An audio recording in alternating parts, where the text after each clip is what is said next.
Elliot, why don't you tell us what we're talking about up first today? Well, well, first, so I've been lecturing, like I mentioned on the first time I guested with you guys. I've been lecturing on horror film history since 2013. I created this lecture. There's really no one else doing it, and I try to keep track of anyone who tries to, so I can send ninjas to take them out.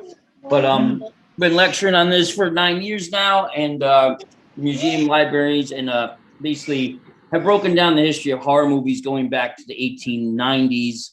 And then the last couple of years have gone really more deep diving into Mary Shelley and her life, writing Frankenstein. And of course, what we'll be talking a little bit about today is Bram Stoker coming up with Dracula, and kind of the genesis of how do we get from Bram Stoker's novel to a stage play to the very first official screen adaptation of Dracula. So, Oh, well. First official, and I'm like Nosferatu. No, Yeah. no, I know. Yeah, so Nosferatu, I guess we might have mentioned him last time a little bit. I think Nosferatu is like the 1922 version that's made by F.W. Murnau with Alban Grau of the Prana Films Collective out of Germany. But again, that's an unlicensed version. It doesn't get any approval from the Stoker estate. And I guess we could start deep diving if I've got the mic now, so to speak. Yeah. Because I've been just researching this a little bit over the last year. I haven't even talked about this lately yet in my lecture, which is just the history of who Dracula was. I'm sure some of us know, and there's a little bit of a nod to it in Francis Ford Coppola's movie, but the real Dracula was Vlad Tepes, who was known as Vlad the Impaler. And I think it's just interesting to look like there's stuff that has, there we go, there he is. So I've actually went to Romania about 20 years ago, and I went to one of the castles in which Vlad Tepes lived and stayed. And so, his whole story is basically, he's the son of someone called Vlad Tepes Sr., and Vlad Tepes Sr. was this hero of Wallachia, one of the kingdoms of Romania. And Vlad Tepes Sr. was in a group called the Order of the Dragonordans, which basically means Order of the Dragon. And they kind of like revered St. George for slaying the dragon, and they defended Romania and Wallachia. And basically, Vlad Tepes is one of Vlad Sr.'s sons. And Vlad Tepes grows up with his brother Radu and Mircea. And there's a lot of fighting in this time between the Turks and the Romanians. And it's just interesting, like the backstory. So basically, as when he's a kid, Vlad Tepes Jr., who will become Dracula, Vlad the Impaler, he gets kidnapped with his brother Radu, and they're imprisoned by the Sultan Turks. And it's very interesting because Radu kind of becomes this concubine of the Sultan Turk palace, and he stays the rest of his life fighting and being a part of the Sultan Turk Empire. And Vlad Tepes Jr., so to speak, will become Vlad Dracula. He goes back and he becomes this superhero of Romania, defending it from the Turks and other forces for the rest of his life. And basically, he just, he's a monster in a lot of ways. And so he's become this myth. What happened? What? He's just become this myth. Yeah, and that's what's interesting. So this was a recent book I read during the pandemic. Really went into it more than Search of Dracula, which is the big famous 1970s book on him.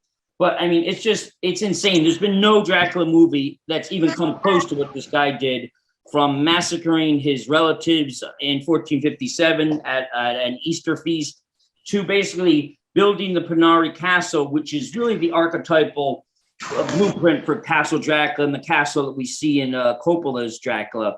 Wow. It's still there and it's in ruins. And the peasants that made it, if they didn't do a good job, he would throw them into the river.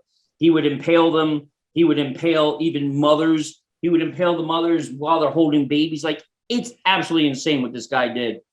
And long story short, come 1476, he finally is killed in battle. We don't know if he's accidentally killed because they think he's a Turkish soldier, or he's beheaded by his enemy, Basarab Leosha, which I had to write down. It sounds like a Mars song. But He gets killed, and a very interesting part of that is that he's beheaded, which is what we see in a lot of these Dracula movies, like Coppola's finale. But his body disappeared. To this day, it was supposed to be buried in Snagov Monastery, and it's never been found to this day. So that's a very interesting kind of Indiana Jones side to it all.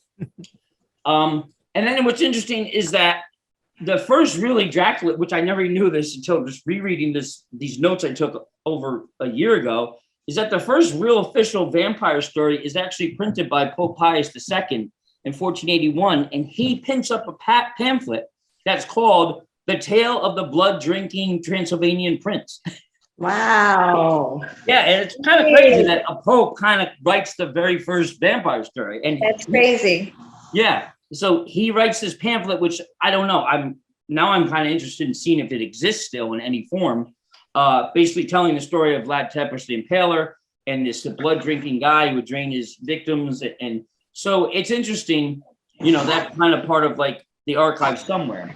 And we flash forward to the 1870s, and Bram Stoker's basically a struggling writer. He's a writer, and he's a poet, and he's born in Dublin. He's very sick as a child, and I think he grows up without a father, so to speak. And so he's coming into his own as an author in the 1870s, and he's actually friends with Oscar Wilde, wow. poet and playwright. And an interesting thing about his friendship with Oscar Wilde, who there's a lot of evidence that says Oscar Wilde actually hooked up with Bram Stoker's wife before Bram Stoker and Florence Balcombe were married. But Oscar Wilde's so, into everything. Sodomy, whatever, sodomy, homosexuality. And there's so many different books and evidence that maybe him and Bram Stoker had a thing. But the interesting thing is that there's an incident where Oscar Wilde is so annoyed by this one fly buzzing around a room that's what he uses for parts of Renfield's character when he writes Dracula. So just an interesting little tidbit now, Oscar Wilde. Wow. Yeah. No, and that's amazing. Now, I've had friends from Romania, so you'll have to correct me. I got to put my little 2 cents in this because a friend of mine, my husband, he used to work on these grain ships, and some of them would come in from, other countries. So he had people come in from Romania. And it was really cool because we got to try some of their food and stuff like that. And I asked this man because, like you, we found out we share like the same brain with this type of stuff. We're fascinated with it. So of course, I had 1,000,002 questions with them about, who was Dracula, who was Vlad. Anyway, he told me this story, and he said that it's like he's a hometown hero. And he told me the story about one in particular story about how Vlad takes this golden goblet that's full of rubies and diamonds and puts it in the middle of the town square in front of this, other prince type guy and says, look at what control I have of my people. And no one touches it that night, even though they could have, because they all fear him and respect him so much. And he says he's very revered in Romania. So almost like a superhero, to where they have like, pictures of him like in, like a superhero type frame, which I found fascinating because here in American culture, he's such a horror, icon, you know what I mean? So it misinterpreted, I guess, Yeah, I mean, when I was there in 2003, I went to Brasov was one town. I went to one of the castles, which they advertise as Castle Dracula, but the real Castle Dracula is, like I said, Pinari. The remains are still there. They say that's the most haunted one. That's where he died, and the Winona Ryder's princess falling from it. That's basically based on Pinari.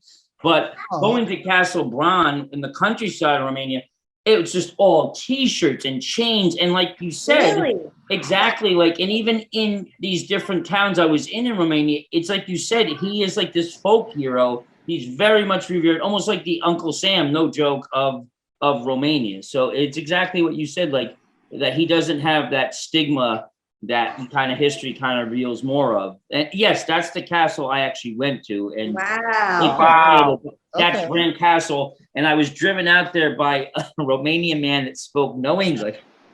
And somehow he communicated, you have 1 hour to look around and then I leave.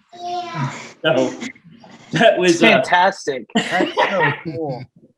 Yeah, so that's one side of the castle. And then on the other side is a courtyard. And in that courtyard, like Lisa said, it's just tables It's basically Vlad the Impaler flea market of t-shirts Wow. and keychains and mugs and soap. Like, it's so insane. So he's like a hero. He's a hero over there. Yeah. Yeah, exactly. he was like their sovereign. He was their sovereign protector, pretty much. Like he was the war. He was the general. He was the man. Yeah, and yeah, Like, it's like the protector. But he was also a monster. Yeah, but I think it was also they were scared of shit. Like Oh, scared the shit yeah. out of Absolutely. Look at the control I have over my people. Why? Yeah. Because I'll Yeah. fucking Yeah. throw you on a stick. They like he negged his Like, people that's to no end. really good incentive to not touch them fucking jewel. Yeah, don't fucking touch my cup, bro. No, Not will only is impale it you. like it's really mean to do that to somebody, but it's also Right. really hard to do that to somebody. Yeah. I assume that's just Let alone an entire he's got an town. army. I mean, yeah, you're gonna the have to have a number- couple Probably guys. legit. He probably like ran them through, Oh, planted it, and then barn raised it. That's the only way I could think. I mean, of you'd it. have to Unless dig a they, hole framed it first. up or I mean, something. have you ever planted? Oh you ever yeah, sure. dug a post? You need a post digger. Yeah. Right? Oh no, obviously. He's not just gonna caber toss it and hope. Yeah. Some bitch will fall right over. You don't want that. Whatever happens. He dies. He dies. but like Lisa was saying, there is like he had these two sides where he was this hero. I think he's the Prince of Wallachia at one point. And that's one part of Romania, blah, blah. But it's like you said, there's another story where some kind of merchant did some kind of work for Vlad, and he paid the merchant an extra couple of ducats or whatever they're called back then to test him. And the merchant the next day came back and said, "Oh, Vlad, your honor, your sovereignness, you paid me too much." And Vlad was like, "You are a very honorable man. Thank you so much. If you hadn't given me the extra ones, I would have cut off your head." So Wow. he was that, and that's a real story as far as we know. So it's like Lisa said, he was testing, but there's so much fear and terror involved. So, Yeah. No, that sounds like negging to me. That sounds like psychological terror. Yeah. Oh God. Yeah. And physical terror. yeah, dude. it's Yeah. crazy. By But, no means would I come across this guy if I was No way, a fucking farmer. He is not Nandor from What We Do in the Shadows by long shot. He looks the part, but nah. And it's funny because all of us talking right now, because of the 20th century, we actually know way more about Vlad Tepes the Impaler from movies than Bram Stoker did. So in the 1870s, he is an author. He publishes a book called The Primrose Path, it's got a first version of Dracula where a guy goes to see this decrepit old man, and the decrepit old man kind of plays the guy to eventually come to London to kind of steal the guy's wife. But at the time, again, he's just reading some like vague like stories that he finds in the Dublin Trinity College on Vlad the Impaler. But I mean, he never goes to Romania. He never visited Transylvania, Bram Stoker. It's all secondhand maps. And again, maybe he did get a hold of the Pope Pius, pamphlet, because he's at Trinity College as a student, and he's got like a wealth of stuff there that is influencing his stuff. So in the 1870s to 1880s, he's working for Henry Irving, who is this famous actor and playwright and director who works at the Lyceum Theatre in London and also in Ireland. And I think most books will agree that there's a big part of Dracula, Count Dracula, based on Henry Irving. And that, like, Stoker has this kind of Renfield to Dracula type of relationship with Henry Irving. And Henry Irving's very vain, and the women love him, and he does everything from Macbeth to Faust. And so he's working with this guy for most of his life into like the 1900s, early 1900s.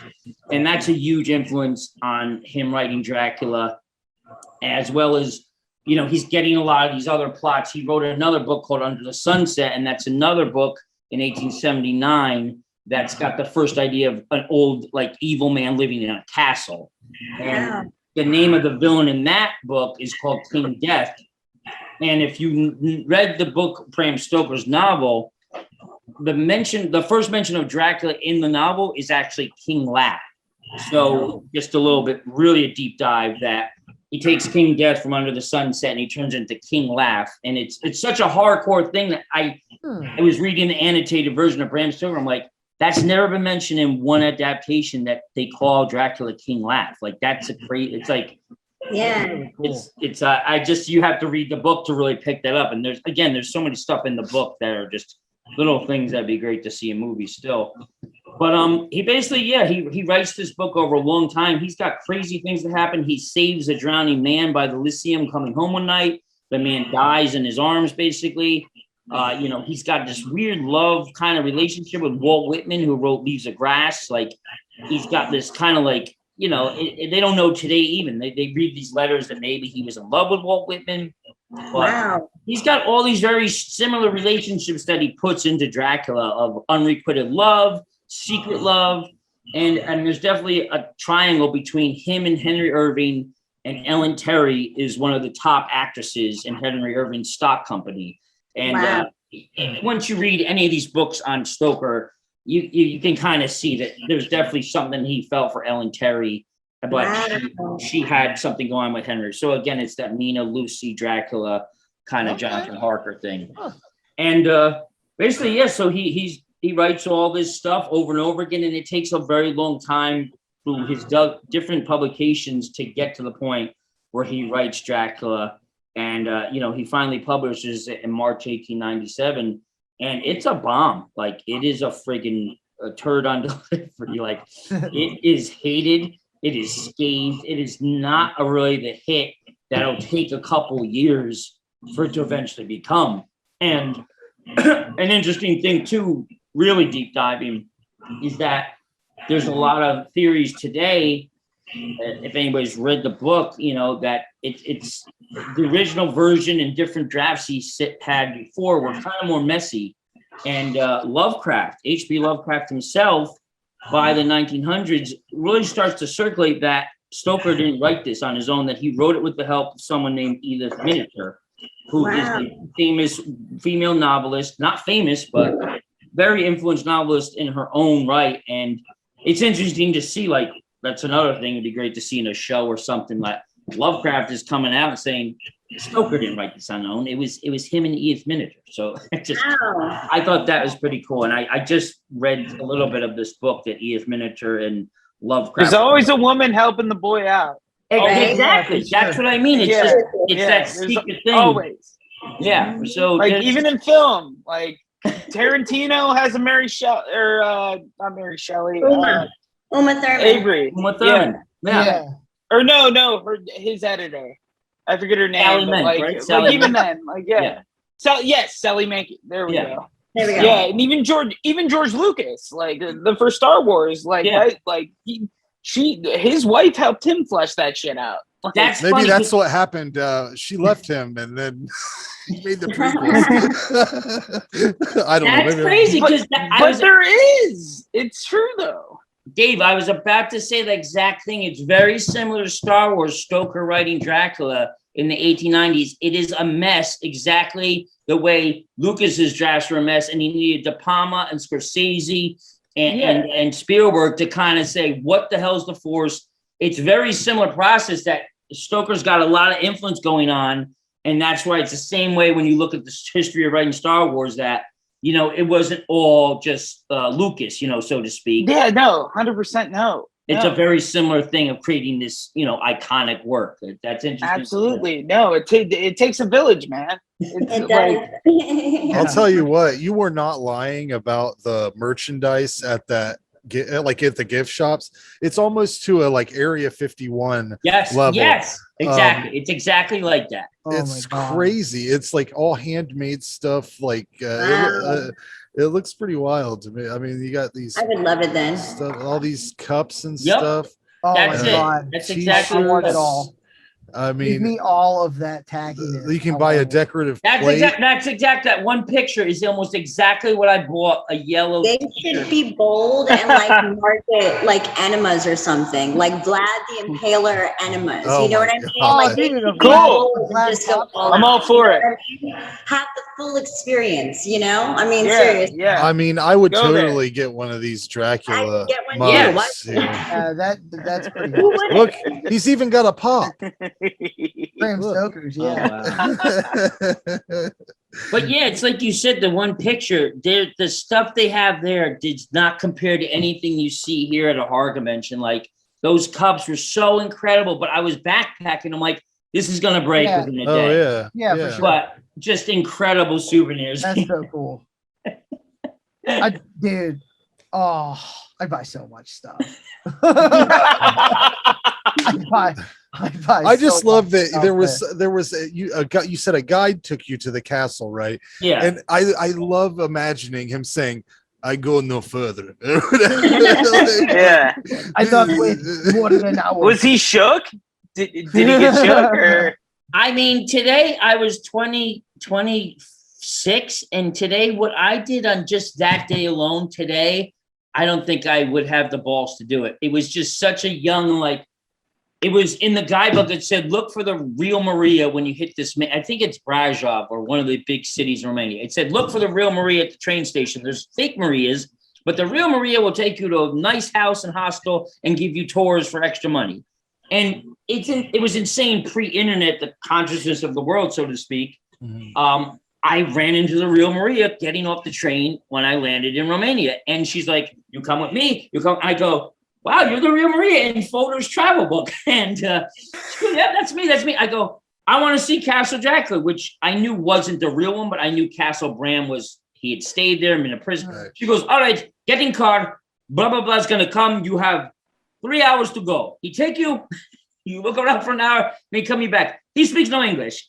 And this guy looked like someone like one of the grandfathers in Witness, that built the house with Harrison Ford. It was Vlad. It was Vlad himself. And he pulls up in an orange Datsun, like this crazy 1970s vintage. And she just said something in Romanian, and he was like, okay. And that was it. And we drove out, and I filmed it. We said we couldn't understand each other. And when we got there, he just went 1 hour, and he showed me the time, and I was like, all the okay, needed to know. And that was it. I had 1 hour to go and get back to his car. Yeah, I'd be cutting that down to 45 minutes, worried he's gonna leave. Right, exactly. Yeah. Yeah. Was there while you were there? Was there anybody that you looked at and you're like, that's a vampire?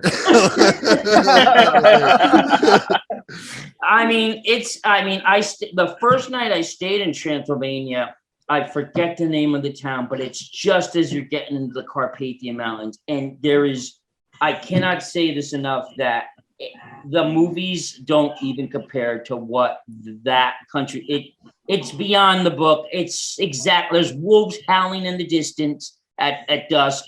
It is so eerie and beautiful all at once. It's like, I barely slept that first night because it was you're hearing wolves in the distance. And just fantastic architecture. And just like everything just looked like almost like a painting. Absolutely. That's fantastic. Absolutely. Yeah. That's great. It's and I again that night I played, there was a Bram Stoker's Dracula pinball machine. Oh my God, I love it. Of course there was. In the town arcade, and I played that, and then I hung out that night in the most innocent way ever. The bartender was 16. She graduated high school already at 16. That was it for her. She was that's it. No college. 16, bartender. You go get a job. She was the bartender. And we hung out, and we drank hardcore Romanian stouts for like a couple hours. Wow.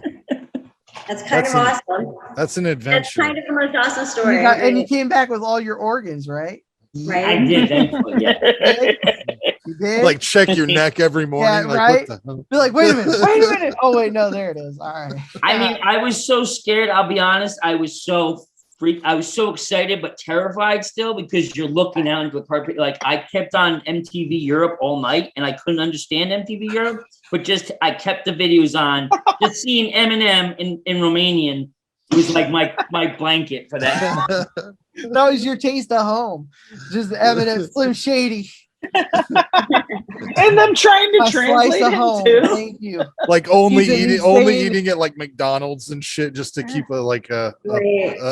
keep checking. Feel good about it being American. I could never do it, man. That's a crazy adventure. But what's your guys' relationship with Dracula? Because I really only am familiar with the Christopher Lee stuff. I've tried so many times to watch that 90s Bram Stoker that everybody loves. You don't like it? Yeah, you don't like it. You're not a fan, right? I've went on various rants about vampires. I think I just really want them to get to business. That's like all I want is like these dudes, they want to suck blood, they want to drink blood, they have to. It's their only thing. I don't want to know all the romantic shit about it. You know, like there's always all that stuff, and I don't need it. Lovers, not fighters. Didn't you know that? What's wrong with you? Yeah. Well, I just also don't need to be They're not reminded of all the whores. rules of vampires every time because, you know, like we all know it. That makes it fun though. No, like, I you want know, the you action. movie where, You like know, the I guy's just- like, you know, he could do all this weird paranormal shit, but he can't like come in because he's not invited. Like, what the hell? Who came up Yeah. with that? Or like garlic? awesome. What the fuck? You But, know? we all, like, but that's the thing. I'm fine with accepting all the fun rules that they have. I love the rules. I don't need to hear the rules every movie. You know, like I don't need them to be like my origin story as a vampire is this. I don't care how you became a vampire. You're one, right? Let's just do some vampire shit while we're here. You know, that's the whole perspective. What was the rom-com that they had?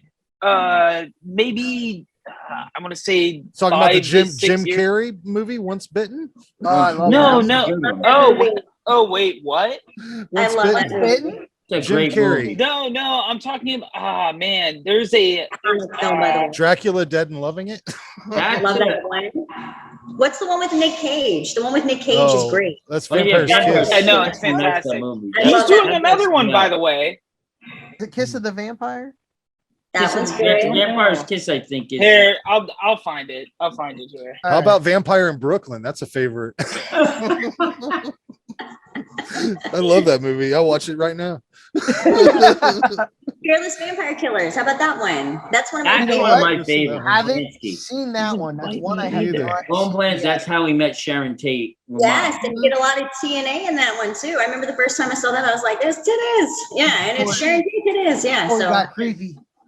yeah, it's a weird movie. It's totally weird too. It's so 60s weird. Yeah, Oh, Yeah. for sure. I gotta That's a see great it. I love the movie. 60s vampire movies though, with those super hot girls. Like I love them. I like everything that Aaron hates about them is what like me because I'm a girl. I love that they're lovers and not fighters. I love that they're like lost romantics, always searching. I love that. To me, that's what sells. They them can out even there. have that stuff, and Wait, I'm fine wait. with it. You I need don't some hot hate vampires, you it. know? I just don't need it. What I want is the vampire shit. Like half the Just get time in down these to it. movies, there's like barely any bloodshed. You know, they Right. walk through the whole thing, and maybe there's and I want more transformation. I want more vampires. Like it should be like a zombie movie, in my opinion. Yeah. It should start out and then build up, and then they got this huge horde of zombies or vampires. Fuck. But like regardless, you never have that. It's always like there's just a handful of them, and they're always preoccupied with poetry or whatever the fuck they're talking Wait, Oh my I'm God. sorry, You- Lisa. you don't- You're you not don't- you're you don't- you're you not don't- obsessed with the Twilight trilogy? No, oh my god, I hate Twilight. I'm like the one girl in the world that I think I've Good seen for like you, maybe Lisa. the first one, and I thought it was ridiculous. Like I hated it. Yeah, That's you're what I definitely I not cannot the get only down one. on. I just can't do it. I think a lot of people I'm that not a fan. liked it probably hate it now also because it got overdone. But my I guess my main problem with it, I can go on rants about this forever. If you have a never-ending bloodlust, a never-ending lust for blood that has to be satiated at every turn of your life, you don't really have time to be like, but maybe I love Denise. Or whatever. You don't care. You have to go and hunt. That's the thing, man. Now, And if you're between 1,000 it. years old, I just love ranting about it. I mean, I don't want to yuck anybody's yum about vampires. I'm glad that they're a part of the world. And see, here in New Orleans, we have people who live like the vampire lifestyle. It's like a thing here. It's a whole genre of like a lifestyle. So like in the French Quarter, you know, we have kids that are walking around with the teeth filed and like they wear the goth clothes, they live in the French Quarter, they live together. And from what I've heard, like they even do stuff like bloodletting. Yeah, You I've heard know, about or that. do- I think I we saw have it a vampire 2020 ball. about we that. have a few vampire balls here. Yeah, not even just speaking of balls, you know, but anyway, yeah, so like we've had a few here. There was once, this is kind of off topic, But there was once a crazy lesbian vampire girl that I knew that had like the teeth filed, lived a lifestyle, who really liked me a lot and did not want to be like a lot. Like I could have been her. Like she would have been my, I would. What was the girl? Long Lost Love. Like I would have been the, Winona Ryder. Like if you want to know London, you can get one. Like leave me alone. But yeah, so like we have one of those ones. But like that's a whole lifestyle thing here. That's like a real thing. People do that. It's totally creepy. Insane.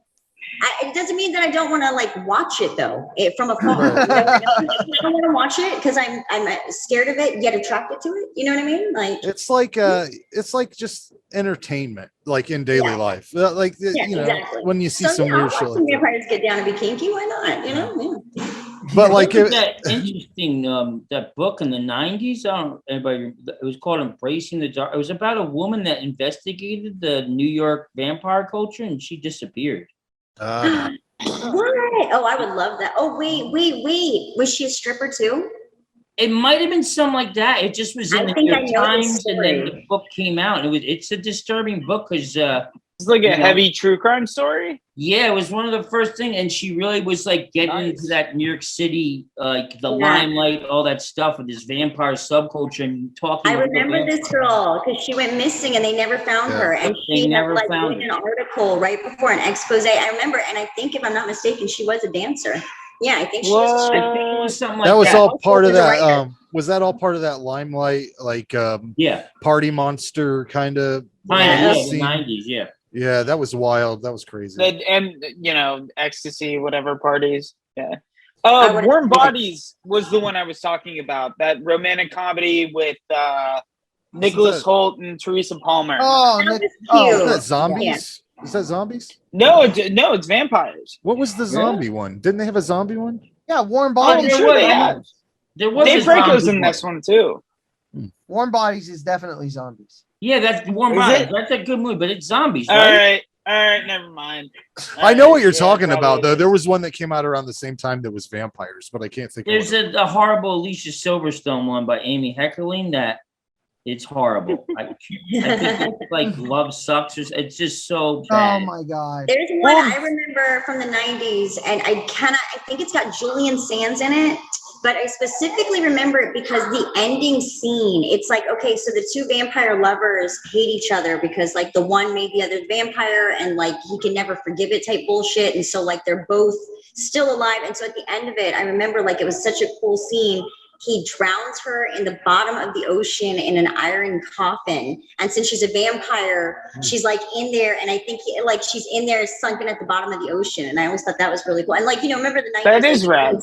That's so rad. Like everything. Yeah, it was so creepy. It was a creepy one. Yeah, it was like a twisted love story though. But that was like one of my first ones into vampires as well. And that Nicolas Cage movie, I can't talk enough about that one. That is like poetry, y'all. I love that movie so much. It's so weird. It's so out there. You know what's funny about Nicolas Cage? Go ahead, Frank. Oh, I was just going to bring up Innocent Blood. No one ever really talks about that. That's a good movie. That's a really decent, like mixed genre vampire movie. Landon did some interesting stuff with that. It's just I saw it not too long ago, and Don Rickles has one of the best scenes I've ever seen in a vampire movie. Anyway, so yeah. Yeah, but So what do you guys want to move into Lisa's segment now, or did we have anything else? I do want to have one correction. Warm Bodies is a zombie movie, and I want to say 30 Days of Night is a fantastic vampire movie. Yes.